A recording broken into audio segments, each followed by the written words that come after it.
I'd like to bring our guests to the stage, and I'm going to be introducing you once you get seated. So, gentlemen, please join me.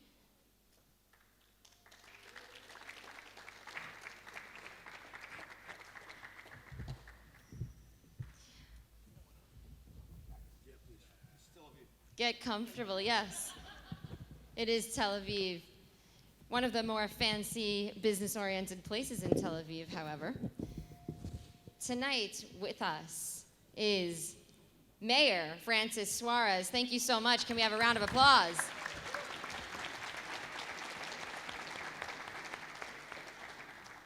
Mayor Suarez is the 43rd mayor of Miami and the president of the U.S. Conference of Mayors. Elected in 2017, he got 86% of the vote.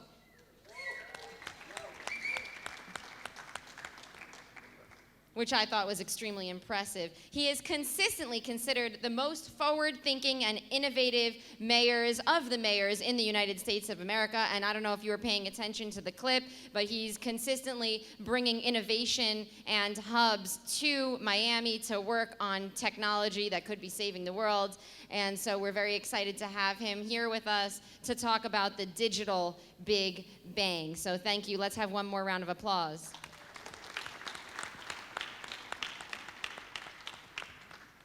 Now, seated beside him is Jacob Helberg. He's a venture capital investor and author of The Wires of War, Technology and the Global Struggle for Power. Helberg was Google's global product policy efforts to combat foreign interference and a member of the founding team of GeoQuant. Those were his efforts, and we're excited to hear what he has to say about innovation coming from that sphere. So thank you. Let's have a round of applause for him. And finally, a man who in this town does not need an introduction, Michael Eisenberg.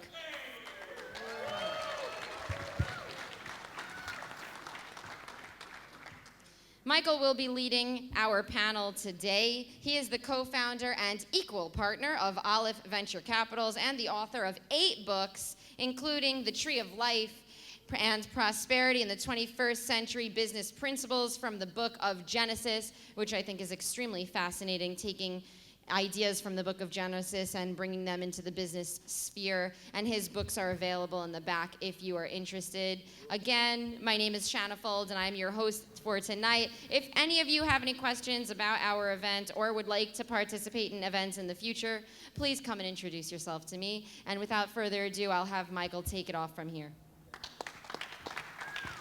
Thank you, Shanna. Where's Jay? Jay. Thank you, Jay, for all your help.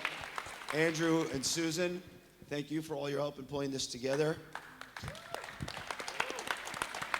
I also like to acknowledge my friend E, who's in here from Nigeria.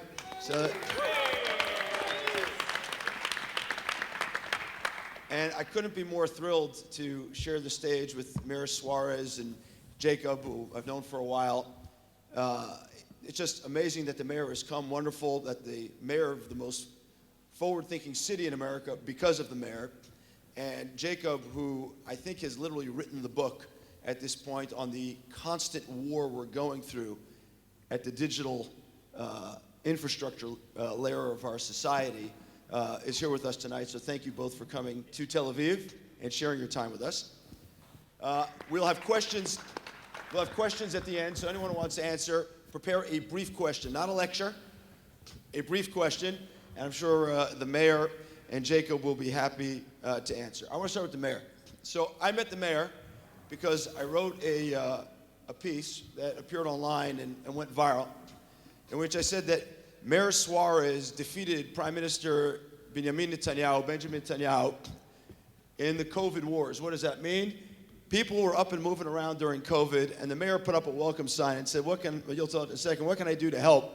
And people flocked to Miami. And I had been encouraging Prime Minister Netanyahu to roll out the same welcome mat for Israel. And Mayor Suarez, I think, deserves all of our accolades for showing forward 21st century leadership in doing that. So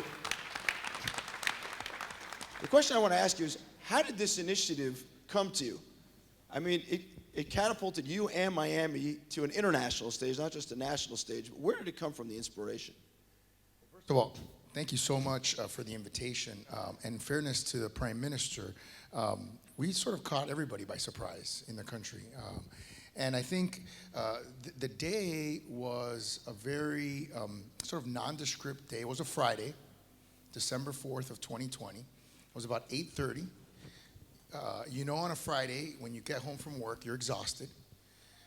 Most of the time, you sort of lay back in your bed, and you don't even have the strength to sort of undress. You're just, you know, in your work clothes. And I was going through my Twitter feed, and you have to understand that for 10 years, we had been trying to create a tech ecosystem in Miami. This was a decade-long project because we knew 10 years ago, and we know today, that technology, whether you like it or whether you don't like it, is going to become an ever-increasing part of our lives.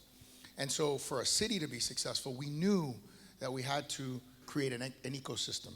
And so I was laying in bed, looking through my Twitter feed, and all of a sudden this tweet comes through from someone who I didn't know, who worked for a company that I didn't know, which was the Founders Fund, incredibly well-known, frankly, venture capital fund, which shows more about my low tech IQ at the time.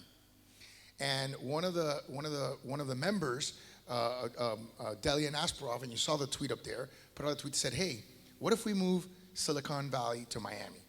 And it was like those cartoons where you see the little light bulb go off, ding, you know. And I said to myself, you know, we've been trying to do this for 10 years. And so I very innocently wrote, "How can I help?" And I had absolutely no expectation that that would become viral. By the way, in the clip there, it says I got 2.7 million impressions. It's really actually now 3 million impressions. And by the way, we redid it a year later on the same date, and it got 7 million impressions. Right? So double, all organic. We didn't put a penny of investment in it, which shows the organic energy behind someone in public service that wants to help, which I found out was kind of an anomaly, and B, a movement where in American cities there was an anti-tech, anti-innovation attitude, and we saw that most famously with Amazon being pushed out of New York after winning the Amazon 2 competition, and Elon Musk being essentially kicked out of San Francisco when a public official said, "F Elon Musk," and he replied, "Message received, I'm out of here," and went to Austin. And so, you know, it was a moment in time that created what I call a tsunami of opportunity, and all I had to do from that point forward was get my surfboard out, and that's what we did. And before we move on to Jacob, because I want to actually touch on that Twitter moment for a second, you want to describe the change that's happened economically in Miami since that day in December 2020? So a lot of people thought, well, this would be a moment. You know, it was a COVID sort of phenomenon. And the truth is that there were some macro factors that definitely conspired to help Miami, COVID being one of them, both from remote work and from the fact that we were relatively open when a lot of parts of America were relatively closed. And so did the SALT deduction, which was a state and local tax deduction going away at the federal level. Those were all macro factors that definitely helped. But it was being welcoming at the end of the day that I think tipped the scale. And so since that moment, Miami has attracted over $2 trillion in assets under managed companies moving to Miami in 2 years. Our venture capital pipeline, depending on what organization that compiles the records you believe, has grown anywhere from 200 to 400% year over year in 1 year. We've had the second largest growth in our city's recorded history at 12%. We're number one in the nation in wage growth, number one in tech job growth, number one in tech job migration. Financial Times named us the most important city in America, which means that we're arguably one of the most important cities in the world. And everywhere I travel in the world, everyone knows the Miami story. Anywhere in the Middle East, anywhere in Europe, anywhere in South America, anywhere in America, everyone is talking about Miami. And we just followed some simple rules, which I'm sure we'll talk about. Jacob, before I ask you the hard question, I just want you to describe the concept called gray war, and then we'll jump in. Sure. So the gray war is a concept that I talk at length about in my book. Military experts have described the concept of gray zone conflict, which refers to the basic idea that war and peace aren't binary, they're a spectrum. And so you can have two countries that actually engage in conflict with each other in the gray zone between war and peace. And so what I call the gray war is the basic idea that today one of the pervasive features of international politics is that you have great powers, chiefly the US and China, that are actively engaged at war with each other in the gray zone because technology has made it so much easier and so much less costly to do so, and it is now becoming a defining feature of our relationship, unfortunately. So the mayor describes the tweet heard around the world, which happens kind of what I would call above the surface. But also above the surface and below the surface, there are less good tweets and less good traffic on these internets. How does one sitting in the engine room at Google, and I should say, by the way, that Jacob and I share something very important in common. We both have degrees in political science. The difference is he has 3 degrees, I think, in political science, and I have 1, and he's up to productive with it. How do you sit there in the engine room with Google and figure out what's an opportunity, who's a politician that's kind of using this for good, and who is undermining the system and in gray war? So in a way, this conversation is incredibly fitting because technology today is like the tale of the two cities. You have on the one hand Mayor Suarez that's leading this incredibly bright, optimistic movement, technology movement in Miami that really showcases the possibilities that technologies can bring to a city and to also empowering people. On the other hand, you have the bearer of bad news, being myself, to say that in the book I published, that technology can also be used for incredibly negative purposes. And just like steel can be used to build a hospital or a machine gun, technology can be used by authoritarian governments to oppress people and control them.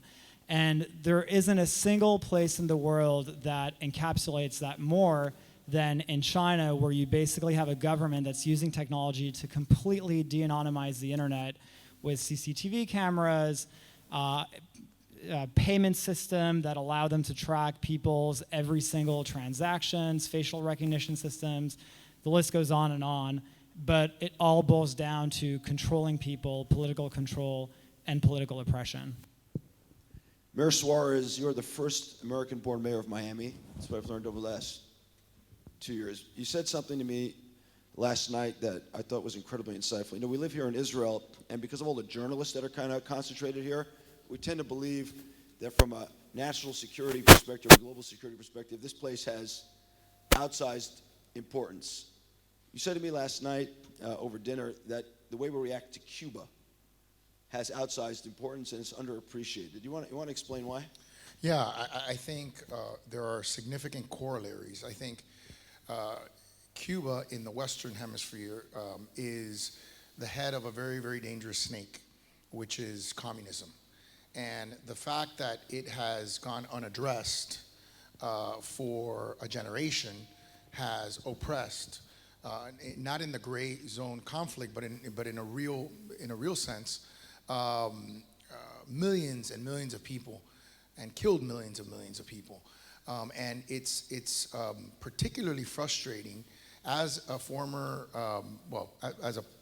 the son of the product of 2 former Cubans, in the sense that they were both exiled from their country of birth, my dad at 12 and my mom at 7, to see a country that is so small and yet is causing so much chaos. And I think as leaders, we've failed fundamentally to articulate the national security interests that the United States has in democracy in our hemisphere. And it's not just affected Cuba. Cuba has been an architect for socialist and communist systems that only provide one measure of equality: equal misery, equal suffering. And they've done it, they've exported that to Nicaragua, Venezuela, hopefully not, but looks like in Colombia, potentially Brazil, Chile, Argentina. And so when you think about the impact of that, you have to decouple Cuba, as a small island 90 miles away from the United States, for which many people would wonder whether there's a parochial interest, right? Whether there's a national security interest. And I think, obviously there's a lot of corollaries with this region and the United States interest in this particular region and some of the things that are happening here. Is that just realpolitik, or does it come from a deeper place? Well, I mean, it comes from a place on both. Which one? Here or there? There, I was talking Yeah. to you, but Yeah, there it comes from a place of trauma, severe trauma, right? It's my grandfather was jailed in Cuba. His brother died in a Cuban jail.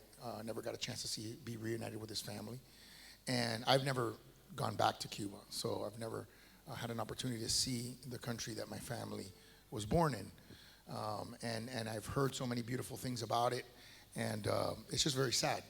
And so the beauty of it is that it shaped who we are as Americans and as Miamians, and it's allowed us to create the simple rules that have now allowed us to benefit from this inflection point and scale to a place where we never thought imaginable.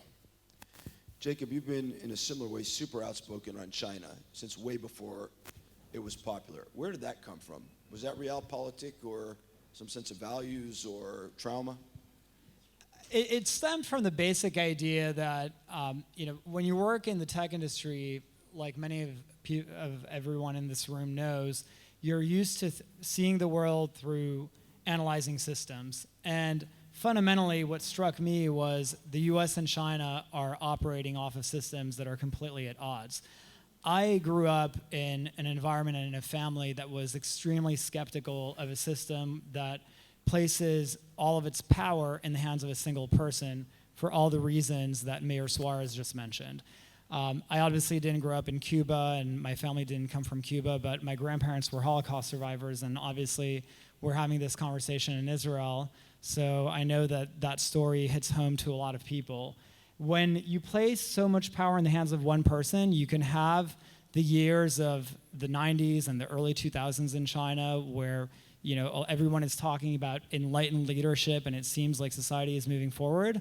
And on the flip of a dime, you can have, like we've seen the last 3-4 years, an increasingly dystopian society where you have Xi Jinping that is locking up between 3 and 6 million Uyghurs, 500,000 Tibetans, engaging in the biggest military stockpile across the Taiwan Strait and constantly harassing its neighbors. And this is just following the classic historical patterns of authoritarian regimes.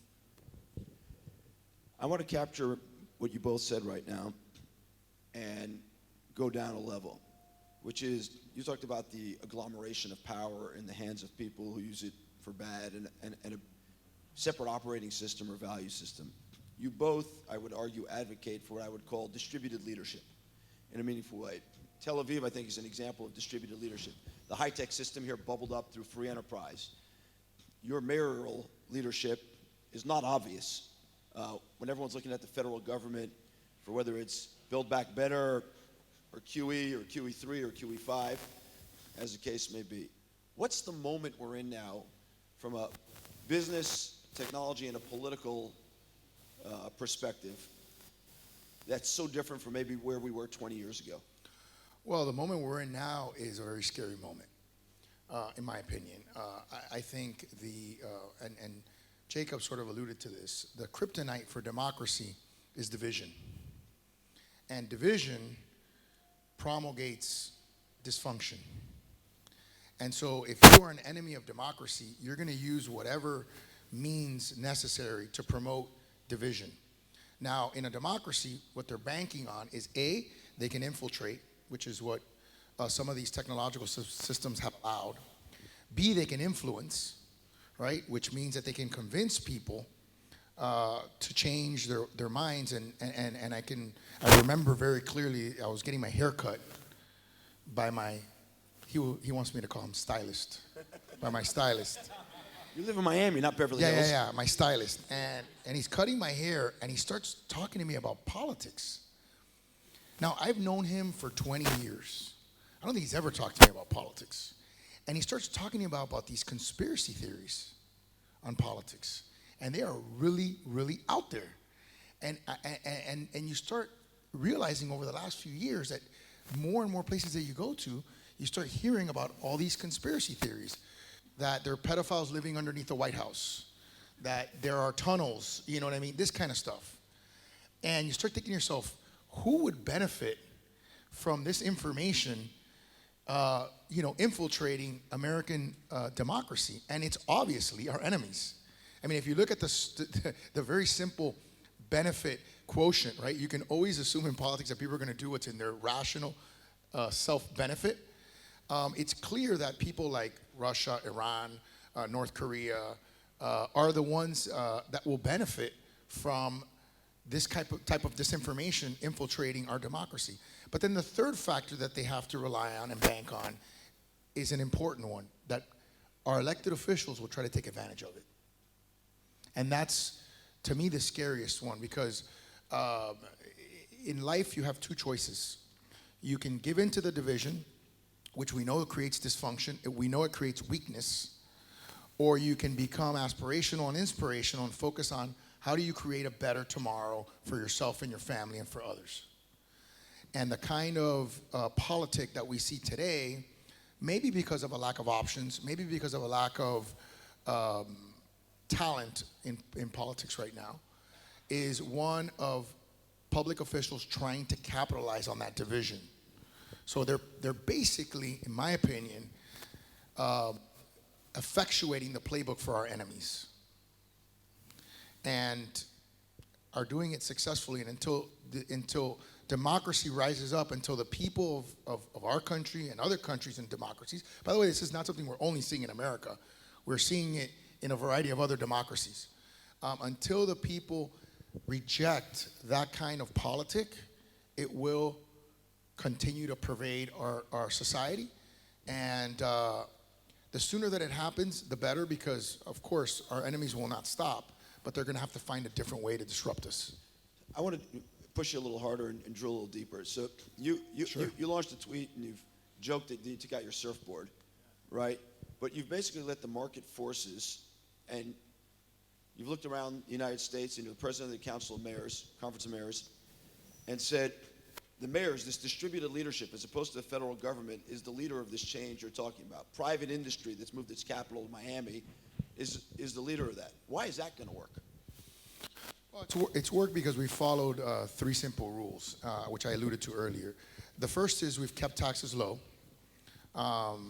Coming from a country where a leader convinced the population, or not really convinced, because it wasn't really democratic, but basically took everyone's property, took everyone's business, said, don't worry, we'll make everybody equal, and then, of course, perpetuated equal misery.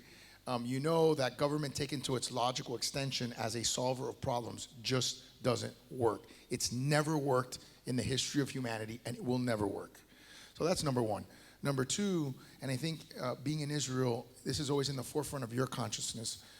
In Miami, we have the lowest homicide rate in recorded history, meaning it's the safest that it's ever been to be a Miamian. And safety is important. It's a brand. You sell it, and it seeps into our consciousness. And third, we've leaned into the innovation economy. And I think leaning into the innovation economy means understanding where the world is and where the world is going, and creating an ecosystem that serves that and that gives your residents the best chance to be successful. And that's what you owe to the people that you represent. Jacob, you watch this in the engine room. You watch what I would call mass coordination or mass dysfunction. Can we trust the people on the edges to do what's right? Can we trust kind of a diffused system? I think we can, because ultimately, in the U.S., there's an enormous amount of frustration around gridlock and Congress's inability to get a lot of things done. But, look, late last year, the U.S. Congress was debating passing a bill called Build Back Better, which was several trillions of dollars. This month, we hit 40-year high inflation. Had the government had less gridlocked, and had we passed that bill, this isn't a partisan statement, but had we injected $1 trillion more into the money supply in the system, we would have probably seen a significant exacerbation of the inflation issue. So having a system that has gridlock, even though it's frustrating, means that you need to have people that talk to each other. And sometimes it's actually better for the government to face a situation when it is hard to make decisions. And it is hard to get a lot of things done because spending public dollars, passing rules should be hard because ultimately people should be able to live freely without having the government looking over their shoulder. Mayor Suarez, you're here in Tel Aviv. There's some significant number of entrepreneurs in the room. Historically, at least for the first 20 years of my career, I flew back and forth to Silicon Valley once a month. For the last 5 or 7 years, I've been flying back and forth to New York once a month. For the first time, right after COVID, I flew to Miami for work. What's the pitch to people in the audience as to why not Silicon Valley, why not New York, why yes Miami as a corridor with Tel Aviv? Well, I only make this pitch about 8 times a day, every day. So I have it pretty down pat. But I'll get something new out of you tonight, don't worry. I'm sure you will. I'm actually trying to find it myself. Miami the world is changing, and it's disrupting faster than ever before. And in this new world, in this disruptive world, things like decentralization are taking place. Things like automation, obviously quantum computing, cryptocurrencies and digital technologies and digital currencies. All of these things are changing, and it's a generational change. There is no city in the world that is better prepared and that has focused more on allowing an ecosystem to flourish under that disruptive environment, period, full stop.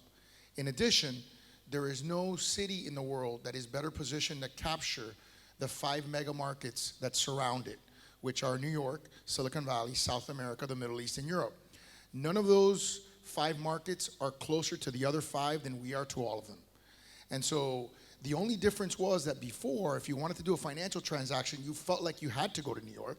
If you wanted to do a tech transaction, you felt like you had to go to Silicon Valley. That has changed almost overnight. And it's changed because of the factors that we talked about, remote work, the mass migration of capital. We just had, I think 2 weeks ago, Ken Griffin just announced that Citadel was moving from Chicago to Miami. It's sort of a FlyMo effect. I call it FlyMo, which is flywheel plus fear of missing out combined. The FlyMo effect, coined term, I've trademarked it. But that's what's happening. And, and frankly, the reason why it happened, in part, was because I wanted to build a city that was resilient for my children, Jacob's children, Gabe, who helped curate this trip, Mayor Gabe Grossman from Bar Harbor, thank you so much for everything. Yes. He is America's greatest champion for Israel. We'll come back to Gabe at the end here. My opinion.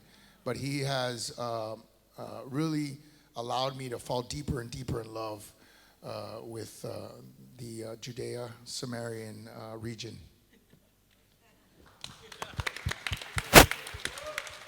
Jacob, you upped the move to Miami in the middle of the pandemic. Why'd you do it? Is your mom here, Jacob? She's not. She's not, actually okay. in Slovenia, of all places. Yeah. But my mother does live here. My husband and I moved from California to Florida during the pandemic, partly because of what the mayor said earlier, which was that California was completely falling apart at the seams. So at the same time that he was tweeting, "How can I help?" which, by the way, when this happened, when we were in San Francisco, it was mind-blowing. I mean, we lived in San Francisco for many, many years, and we had grown very accustomed to just getting harassed by local politicians, let alone having someone offer any kind of assistance or willingness to help. And Florida was free. You could go to Florida, you could choose to wear a mask or not, or go out or stay at home and make your own decisions based on your health risk profile. And it was a free stay that welcomed building houses. This is a bit of a tangent, but it illustrates an example that informed our choice. My husband and I were building a single family house in San Francisco that is now entering its 7th year of construction, and the house still doesn't have a roof. Now, You sure that's not Israel? yeah. I don't know what it's like building in Israel, but I can tell you Like that that. it's a really long time to build a normal-sized house. I mean, we're competing against countries that build cities in less time than that. So it's and in Miami, I mean, sure, look, you don't build it in 3 days, but you can get permits quickly. You can build things expeditiously, and people like building, whether it's companies, whether it's homes, and they welcome change, they welcome newcomers, and it was just a very refreshing change of pace. Why are you here? Like, Gabe's a great curator of tours. We'll come back to him, like I said, in a second. But, like, why did you come to Israel, of all places, right now? Why is that important for Miami?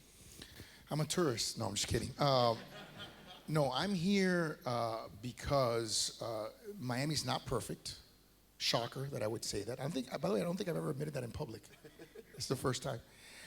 And one of the things that intrigues me and has always intrigued me about Israel is the high level of academic achievement and the high level of the innovation economy.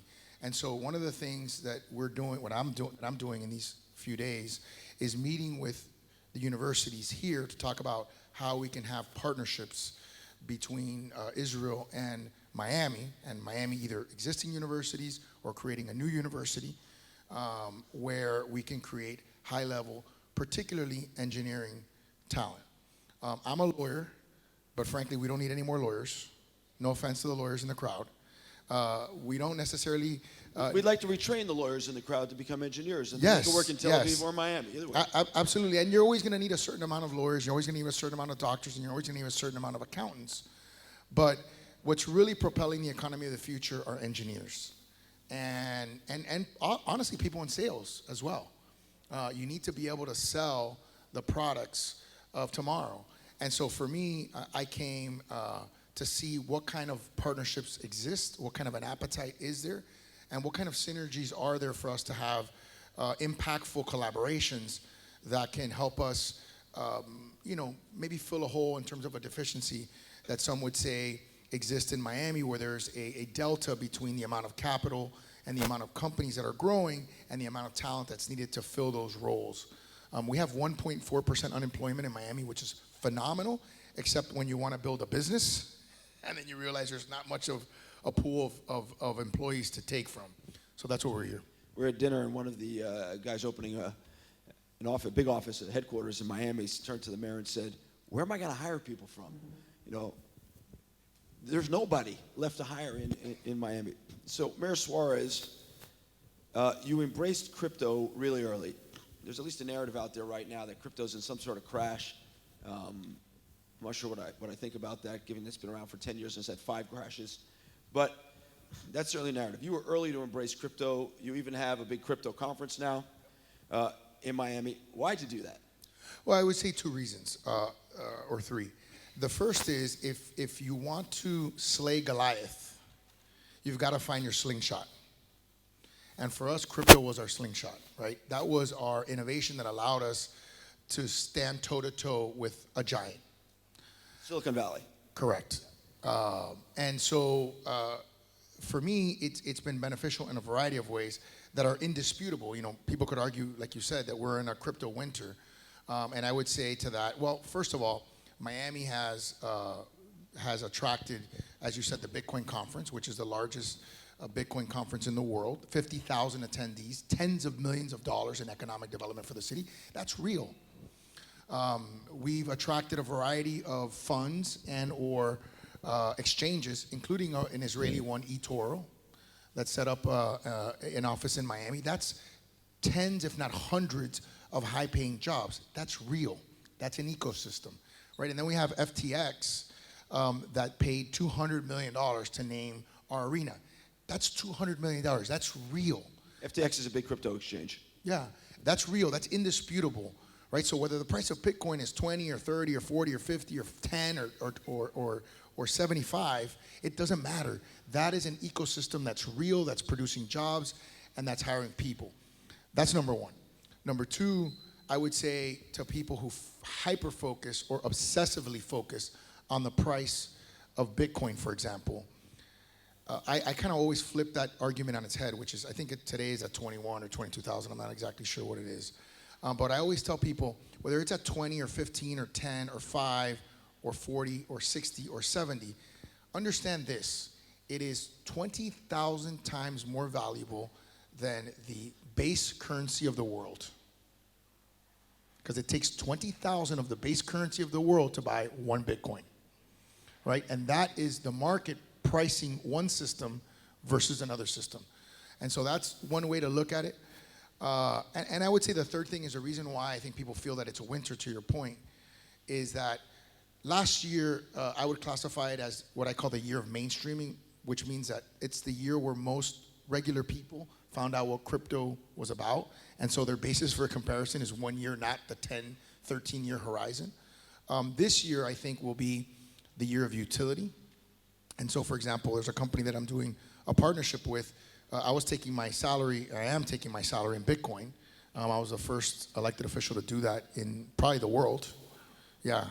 And it was You're getting a lot of good looks in the audience for that one. Yeah. And you know, I was accumulating it in an account for my children, basically, right? And one day a company came to me and said, hey, we have a second generation or second level technology. We did a partnership with Visa.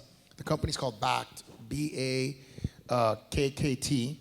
And it's kind of funny, it's backed by back, right? And the idea is that you can go into any place, including this place, any restaurant, and you can use your Visa card, and it will automatically debit your account and transfer the money from crypto to fiat to pay the restaurant. So I can get paid in crypto, and I can pay in crypto seamlessly with an already existing purchasing platform that requires no digital support other than what's already there in the infrastructure, virtually making it utilizable or creating a maximum utility immediately. The mayor teed up my question to you, Jacob. You know what's coming.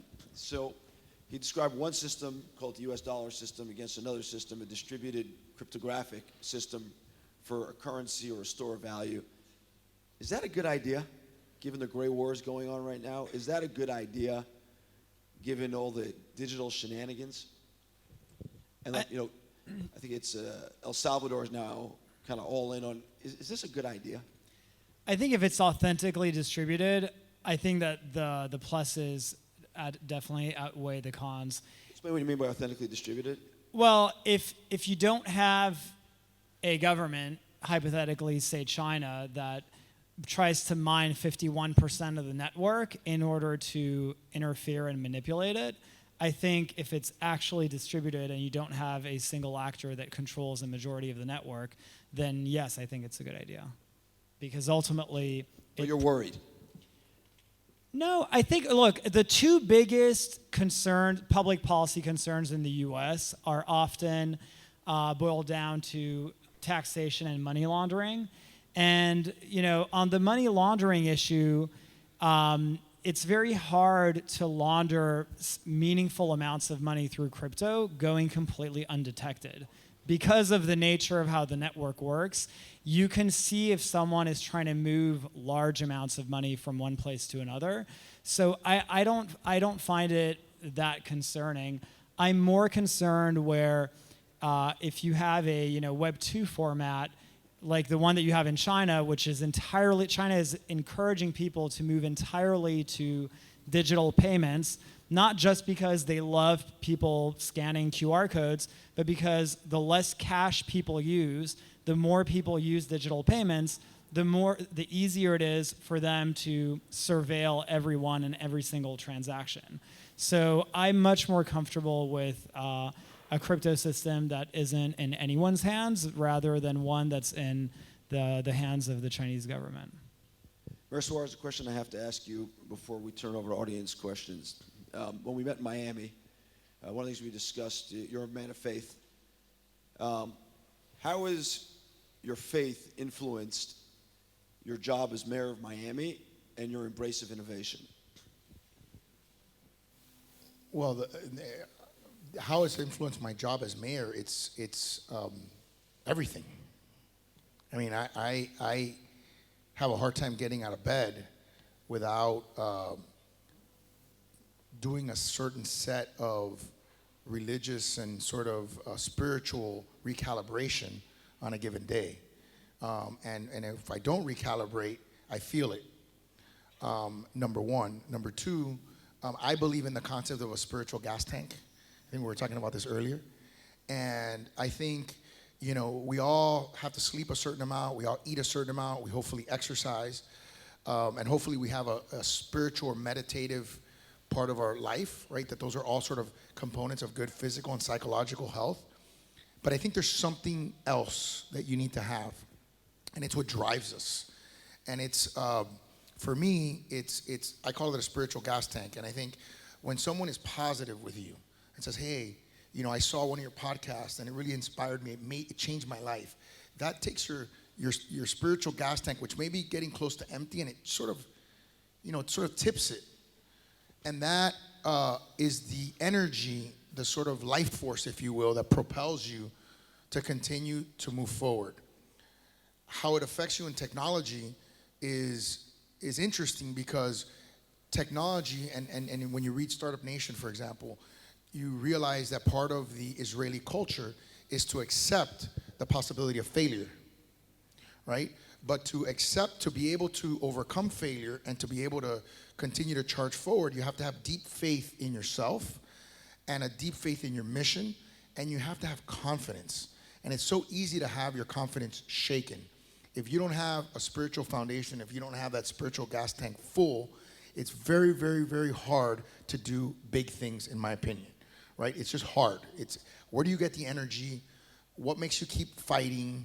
You know what I mean? How do you keep driving forward if you're exhausted? And life will kick the shit out of you. It will, right? And people will try to hurt you in the world that we live in, that Jacob has so eloquently written about. It's all about destruction, right? It's digital destruction. How do we destroy people? How do we amputate their spirit? How do we minimize their energy and get them to fight with each other? That's all it's about. And in order to overcome that, you have to really be well focused and centered. Thank you. We're going to open the floor to questions right now, which Sean is going to help with. But I'd like to call on the person who is, I think, a close friend of all of ours, and the curator, to use the mayor's term, of this trip, and a great friend of Israel, Mayor Gabe Groisman. You want to ask the first question? No, come on. You want to come join us on stage? No. Thank you. Thank you so much, gentlemen. What an inspiring talk. So we're going to do a round of questions and answers. Please keep your questions nice and tight with a question mark at the end, so that we can give a chance to everyone in the crowd to have an opportunity to ask a question. If you have a question, come on over here so that I can get you on the mic. Let's have your name and where you're from. Yes, come. Name and where you're from and your question. My name is Yaniv Kanat. I'm a co-founder of a crypto mining venture. I know that next week there's going to be 2 giant events in Miami, and you are personally going to host one of them for crypto mining. And my question to you is, I know that there are going to be thousands of people coming there. My question to you is if you have any intention to promote this kind of activity, which is more not the Bitcoin trading, it's more in the blockchain infrastructure. Yeah. If you have any intention as a mayor of city to promote such kind of ventures, like what we see in Texas, for example, that we see more and more mining farms being built, and this means access to electricity, access to areas. Do you have any intention to promote this and to become as a hub for crypto mining? Yes, thank you, Ani. The answer is yes. I think I was the first mayor in America to talk about their city being a crypto mining hub. Texas is different from Miami in two distinct ways. One is it's flat, it's horizontal. It has a lot of horizontal land. So a lot of mining facilities are, one-story flat structures. I've been to some of the biggest ones in the country. In fact, I was in one in Marble, North Carolina. I'll never forget this. It's a big company. And what was interesting about it, and is an interesting testament to where this country can go with this technology, is it used to be a textile manufacturing plant for threads that went in Levi's jeans. And when it became cheaper to make those jeans in China, all those jobs left. And the town went from 40,000 in population to 400. And now it's a Bitcoin mining facility. And those jobs are coming back, except they're higher paid. And so that's A. The B part is Texas, unlike Texas, Florida has had more stable power. Obviously, Texas had issues with its power grid. So while one of them is an advantage, right? Its horizontal nature and its ability to grow horizontally. Another piece is probably a disadvantage. So I think if we can integrate mining into verticality, we have an incredible source of energy, which is a nuclear power plant. And we can provide a significant amount of inexpensive power. And it's green. Thank you. No. Sorry. Sorry. Next question, and I'm going to repeat the question for the crowd when they wrap. Oh, that was exactly the question. Oh, sorry. I'm Isabella Zabo. I'm from Orange County, California, and I'm an incoming freshman at Stanford University. My question was going to be about a little bit about what he touched on, but how do you minimize the environmental impacts of Bitcoin mining? Well, that's an easy one. And I love getting this question because most people that ask the question, I'm not including you in this. I'm not sure that they fundamentally understand where this narrative has come from. The narrative of Bitcoin mining as a dirty activity is based on the fact that the predominant amount of mining came from two countries which were not the United States, China and Russia. China banned mining, and so did Russia. So that hopefully solves that problem. Every single American company that I know, every single one, mines carbon neutrally. Every single one. I wish every company that I knew was carbon neutral. So I would argue that the mining community in the US, which is an increasingly large percentage of the market share because of the fact that the two leaders, by the way, 70% was mined in Russia and China in coal-producing factories, right, in coal-producing countries, using coal energy. That's why it was so dirty. I would say that America is using hydro, offsets, and nuclear power to mine, so it's being done in a clean fashion. So it's not something that has to be addressed. It's already addressed, and I would say that I'm happy about it, and I wish that every industry had the same emphasis on carbon neutrality that the Bitcoin mining industry does. And we're going to give each person one Maybe opportunity. after. Thank you so much. Hi, my name is Yuda. I'm from Jerusalem. My question is to the mayor, but based on Michael and Shana's instruction, it's going to be brief. So my question is, there are many similarities, and I'm sure you noticed, between Tel Aviv and Miami. One of them, in a word with inflation, rent prices are through the roof. As a mayor, do you have any duty, maybe not at all, to combat market prices? Is it squeezing some maybe skilled talent away from the city? I know it's not a layup question, but based on Jimmy Butler last shop, Miami doesn't like it. Yeah, I don't know that any question at that level was ever supposed to be a layup. But what's ironic about Tel Aviv and Miami, if you put them on a map, they're almost a mirror image of each other. I mean, it's uncanny. But to your point, first of all, you have to understand the base problem. The base problem is, and Jacob talked about it, is we're experiencing historic inflation. So that's problem. That's the baseline problem, right? That's what's contributing to a significant increase in rental prices across the country and across the world. That's problem A. Problem B is you're a victim of your own success. So in addition to A, we have hyper demand from places that we have not, normally had hyper demand from, which is obviously New York, Chicago, California, and now Colombia, and probably soon Brazil, right? So we have hyper demand. What is the solution? On the market side, supply. And unlike cities like New York and San Francisco, who have either artificially depressed their supply in the case of San Francisco, or have run out of supply in the case of New York, we have the ability to grow 10x. So we can grow 10 times larger than what we are. And we currently have 47,000 47,000 residential units in the development pipeline, which is a 25% increase in supply that'll happen over a 24 to 36 month period. But to answer your question comprehensively, I think government has an absolute obligation to be a part of the solution, whether it's making permits, giving permits faster, or leveraging government funds, which we do. We leverage them at a 15 to 1 or 20 to 1 rate as a dollar in the capital stack of $20 that are financed in equity in a project. So I think absolutely we do. But I do think that there has to be a certain amount of humility in governments, because I think a lot of times what frustrates people is politicians will go out there and say, oh yeah, we can solve that problem. And it doesn't get solved, right?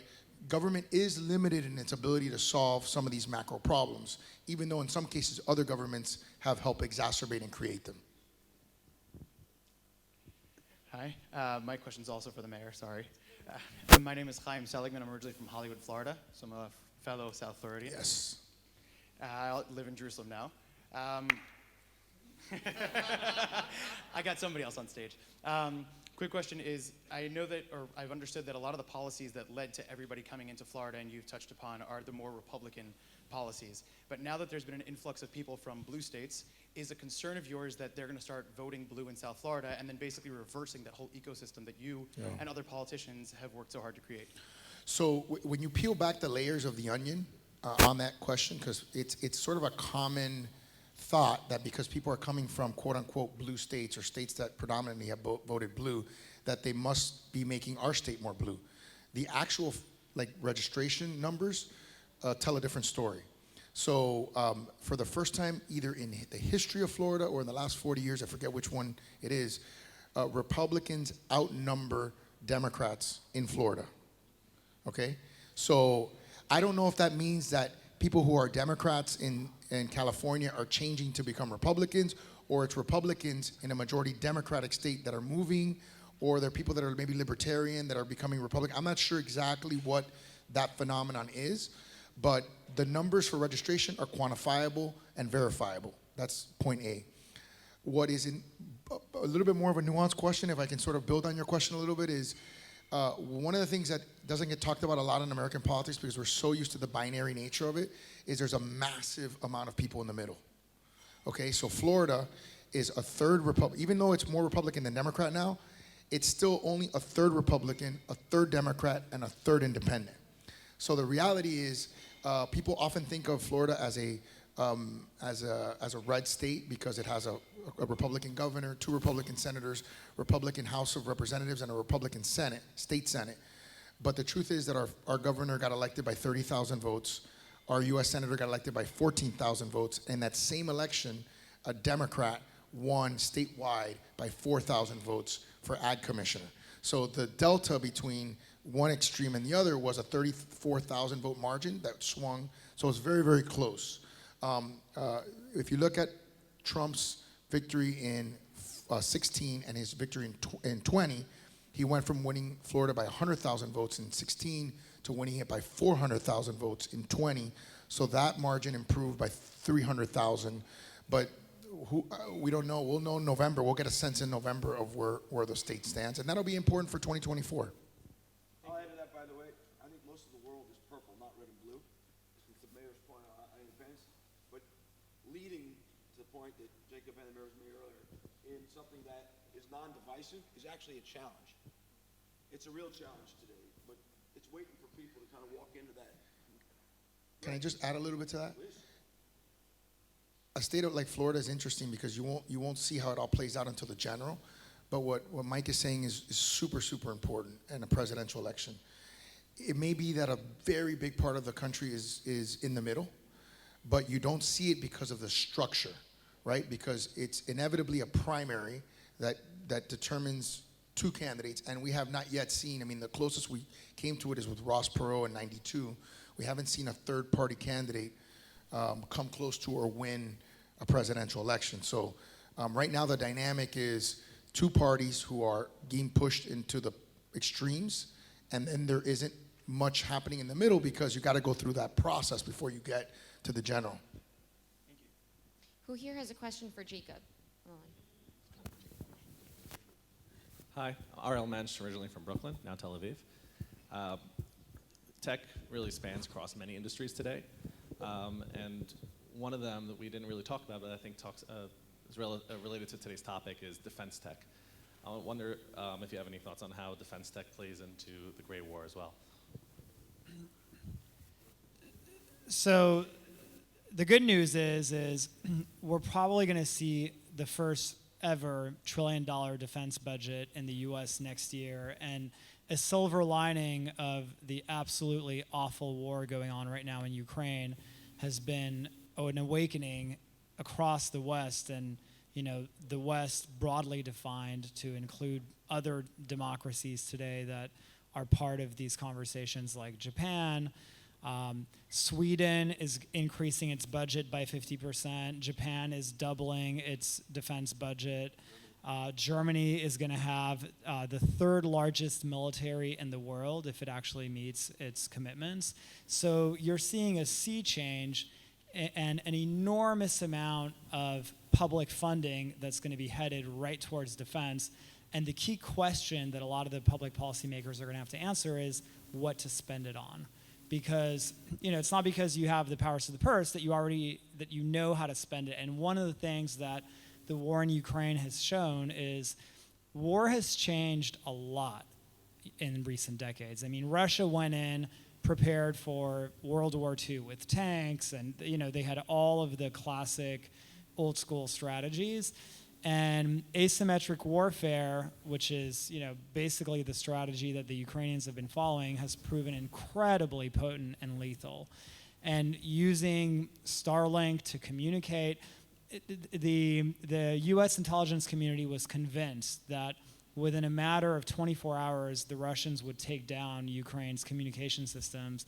And we're now over 100 days into this war, and Zelensky is beaming into the halls of the European Union and giving speeches to the U.S. Congress and hosting press conferences. So clearly, they have really good software engineers, but with the help of other private companies like Starlink, they've been able to actually produce incredibly outsized results. And so I think defense tech is going to be a centerpiece of the next decade. But also, one of the big takeaways of this war is the way that we define defense tech has also changed. I mean, before the war in Ukraine, I don't think a lot of people would have referred to Starlink as a defense technology. But nowadays, because of the nature of the Gray War and because a lot of these technologies are dual use, you can use a seemingly benign technology to enormous effect in a warfare context. Thank you. A lot of civilian technologies today are being used by militaries for declassing the drones. Who cares when it goes down? It's not a big deal. My name is E. I'm from Nigeria. It's such a pleasure to be here. And my question is from Mayor Suarez. Very, very quickly, you talked about 10 years that prepared you for that COVID moment. What were the most important things that Florida did in those 10 years? And how did it prepare you for the moment? And what are you going to do differently in the next 10 years to ensure that your success doesn't make you San Francisco? Yeah. I'm going to stick to the 3 rules. What we did in the first 10 years was, it's interesting. I liken our story to a 10-year overnight success story. When you're building an ecosystem, like building a company, particularly since we were sort of bootstrapped, we did it bit by bit. We started investing in a tech conference, which we created at the time was Emerge. Now we have Tech Month, thanks in part to the Founders Fund. We spent a whole month on tech conferences the month of April last year. This year, it looks like we may straddle 2 months, April and May. So, yeah, exactly. So we started Tech Month. We started with a tech conference. Then we started seeding incubators and accelerators, right? Whether it's Endeavor, whether it was 500 startups, whatever accelerators or incubators you can attract to your community will help build the ecosystem. We had a very robust startup culture, and what you see in a lot of countries is there's a lot of entrepreneurial, spirit. It just has to be channeled. That energy has to be channeled. And I think, the last thing was bringing capital, right? Capital gave people a sense that they could scale. Before that, most of the businesses were essentially small businesses in the generic sense, where people were happy, by the way. A small business where you have your house paid off, where you have nice cars, and you have maybe 1 or 2 vacation homes and a nice boat is a lot of success, right? And a significant amount of wealth. But what you see with these tech companies is you have an opportunity to change the world, right? And that's different. That's a different scale. That's a different sense of meaning and purpose. And so I think that was that hyper growth moment. And then what are we going to do in the next 10 years? I think the simplest way to put it is we're not going to be complacent. We're not going to be complacent, and we're going to value our customer, right? I mean, I think any company that doesn't value their customer is going to lose their customers. And we live in a world that's more mobile than ever. So I think we're going to value our customers, and we're going to continue to build our city around our customers' desire to remain hyper competitive. If I may, 1 second, can I just?